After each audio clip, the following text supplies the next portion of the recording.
trends in empathy in younger Americans and what that might mean for charitable giving.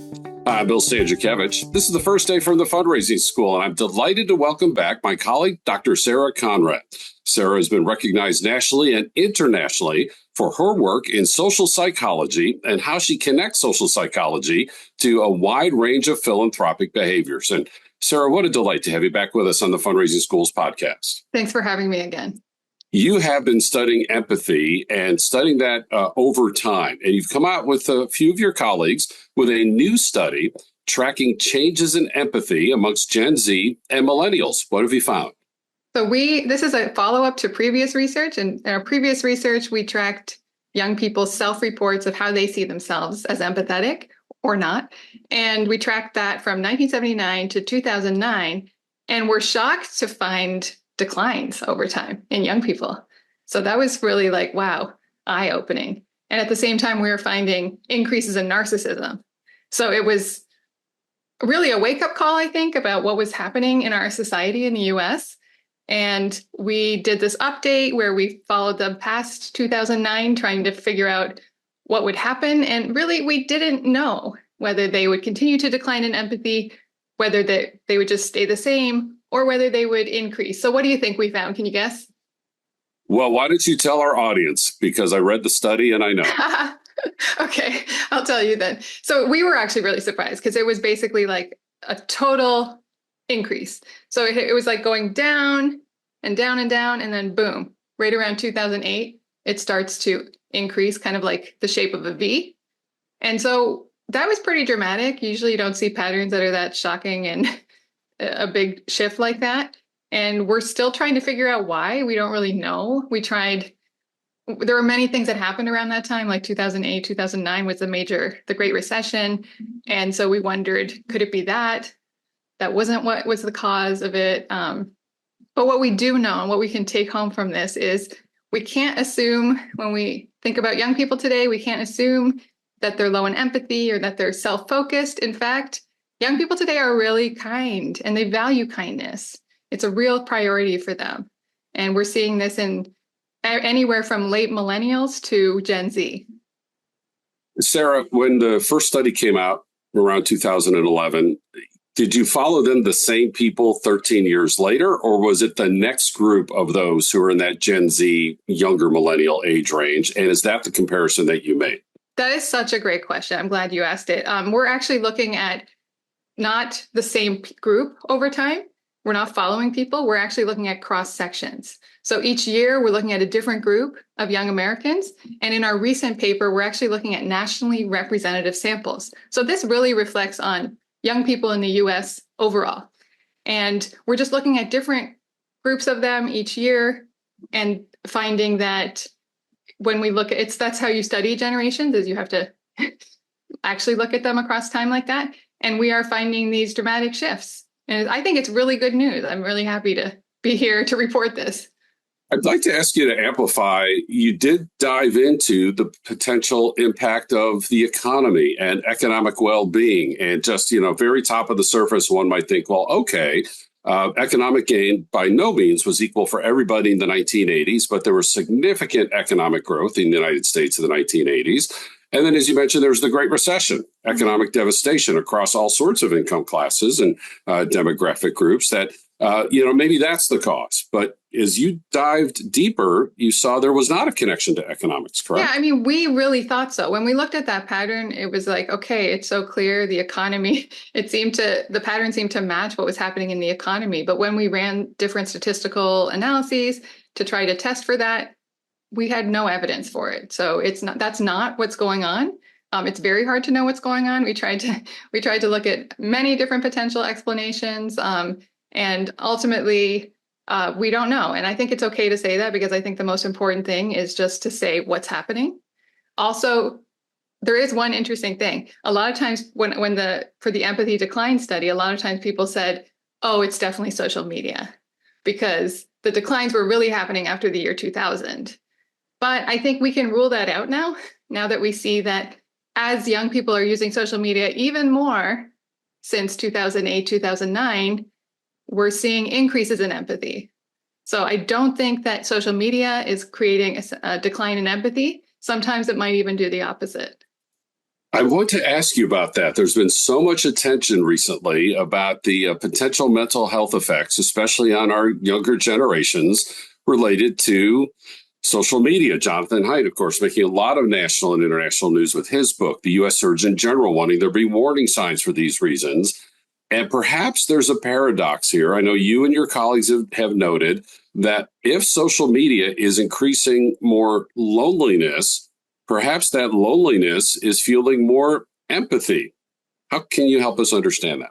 Well, loneliness has been increasing around the same time as empathy has been increasing, but I don't believe that social media is the cause of increased mental health problems or increased empathy. The evidence is actually complex, and I work with colleagues at Harvard Center for Digital Thriving, where we dig really deeply into young people's experiences. We'll have a report coming out soon about the role of social media in mental health from Common Sense Media through my colleagues at Harvard. And we're just finding it's a little more complicated when you actually listen to teens and you just listen to their own experiences and stories. They acknowledge there is a role of social media, but it's sometimes good, it's sometimes beneficial, and sometimes it's difficult for them. I think if we took it away from them, that, at least during the pandemic, it was a lifeline for them.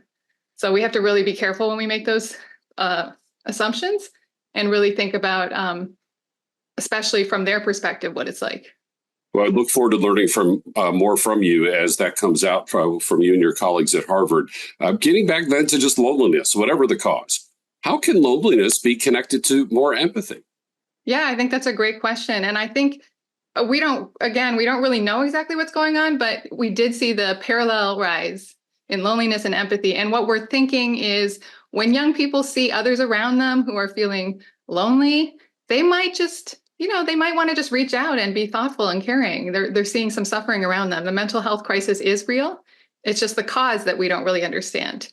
And so I think it's good news that young people, if they're noticing others are in distress, that they're reaching out. It's also possible that when they're feeling lonely themselves, loneliness has been described in research as like a social hunger. And so it's possible that they're feeling lonely and they kind of get hungry for connection and they're reaching out to people empathetically and with compassion. And I think that's a very healthy response to loneliness. You said you took a look at many different factors. And one thing I really enjoy, Sara, about your work is you don't want to go beyond what the data are saying. Right. And so I do want to just kind of put that context out before this next question. When things come out like, smoking is bad, so parents and others will say to kids, don't smoke, or, do these types of health and fitness things for better health outcomes. When your first study came out and said there's a decline in empathy, did the caring adults in the lives of these kids try to help them become more empathetic? Were there family and social reasons involved with this increase? Again, I know you don't want to go where the data don't take you, but as you looked at all of these causes, was that perhaps one of them? I think that that's a very good question. I think we are looking outside of the typical social media and the sort of the obvious types of causes. And we are looking more broadly into what's happening in the home, right? And what's happening in schools. For example, one thing that happened in the schools at that time, around that time, was they started implementing these social emotional learning like various programs and classes within schools. We don't have the data from before because that was new. So we can't really test it as a potential explanation, but we did see the state started implementing these programs. And I think for me, if I was going to make my best guess, I think when schools care about this, when it's part of your morning ritual, when schools are saying no more bullying, and they're really thinking about ways of teaching kids to understand each other and include each other, yeah, that's going to build empathy for sure. Why is empathy important to philanthropic behavior? One thing I love working with Sara is she translates this for the rest of us into practical activity and connects this to the work of those of us in the nonprofit sector who are leading nonprofits, pursuing causes, helping others, and yes, raising money. So Sara, why is this finding important for those of us who are in the business of fundraising? Because it's the number one reason why people give and help and share. So it basically, if you care, then you share. It's really clear. The research has found for years and for decades that even when you ask people to stop for a moment and think about others, so you're actually making them do that in the moment, it motivates people to do something about the problems they see in the world. And so to me, that's really exciting because we have seen declines in donors. We have been concerned about what's going to happen with Gen Z giving. And here's something we now know. They do care. How do we channel that caring? What do we do with that caring so that it can actually be translated into good works, because they want to do this stuff? And I think for Gen Z, it's not going to look like the way it looks like, say, for me, because they have a different way of seeing the world and they have a different level of resources. And I think nonprofits can consider, how do they reach Gen Z the way that they are right now? Like, giving time is, I'd say, the number one thing to start with. How do you involve young people so that they show up, they're right there in person, they turn off their phones for a few minutes, and they just like hang out, and they hunger for connection, right? So they're feeling lonely and they're feeling empathetic. So to me, the number one way to work with them is to bring them into your organization, get them into volunteering. And we know from research that volunteering is a pathway to later donations. And Sara, just to not have this mindset, well, they're young, they don't know, they're young, they don't care, they're young, they're not aware. Your study is doing some myth busting, if we might want to put it that way, for folks Definitely. Who might have that mindset among the younger generations. Yes, we cannot assume that. I think when we did that other study, empathy decline, yes, there was a decline in empathy up till 2009 in young people, but those who are born after the 90s are showing something really different. And I think it's an opportunity and it's potential. And I think we should bring our young people into our organizations. It's a win-win situation for everyone involved. And I believe that they'll give. Maybe they don't have the funds at the moment to give, but those people are really good at social media. So they could help with communication and outreach and many other ways to express their passions. Empathy Trends in American Youth by Dr. Sara Konrath and three of her colleagues is available on our school's website at go.iu.edu. And when you go across the top toolbar, you'll find the research link and you're able to find the study there. Dr. Sara Konrath's work has informed so much of our curriculum at the fundraising school, going back to our foundational definition that fundraising is the gentle art of teaching the joy of giving. Sara's work has informed the course called The Art of Fundraising. When we talk about empathy and emotional intelligence and they're not the soft skills, Sara has taught us they are the strong skills of fundraising in that course. She's also a chapter author in Achieving Excellence in Fundraising, the 5th edition, where she lays out the significant number of correlations between philanthropic behavior and healthy outcomes for those who are philanthropic. Now, our courses at the fundraising school, we have 24 of them in our public course offerings. They lead to 4 certificates and can also be tailored just for you in our custom training programs. We teach in person and online in the United States and around the world. We have quarterly webinars and, of course, these weekly podcasts. And as I mentioned, our textbook, Achieving Excellence in Fundraising, now in the 5th edition. Our website, go.iu.edu/TFRS for the fundraising school.